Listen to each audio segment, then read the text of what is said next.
I read all the Pulitzer Prize winners of the last 25 years, and this is how it changed my writing. There are 3 takeaways. First is that they are almost always in third person. My debut's in first person.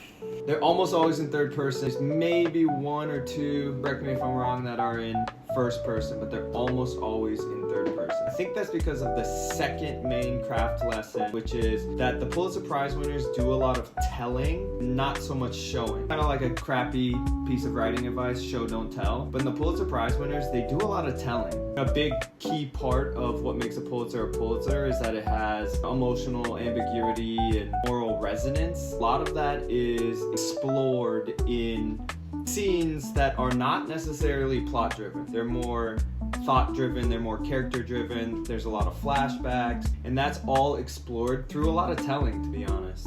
A scene will be grounded in the present, but then something that someone does or someone sees or someone says will cause a flashback that is really like a tangent that could last 2, 3, 4, 5 pages before coming back to the present storyline. The third craft influence that I had from reading the Pulitzers is that the scope is almost always very ambitious, which means you're going to cover a lot of time, or you're going to cover a lot of geography, you're going to cover a lot of history. In order to do that in a way that's really interesting, the structure is almost always non-linear. Multiple character perspectives, multiple timeline, jumping from timeline to timeline. It's pretty rare for any of the Pulitzers to be linear A, B, C, D stories. There are some exceptions to that. I'm thinking of like Demon Copperhead or Goldfinch, but even in those instances, the scope is enormous. Like they do go A, B, C, D, but they go like A, B, C, D all the way to Z. The amount of years that those books cover for the main characters is enormous.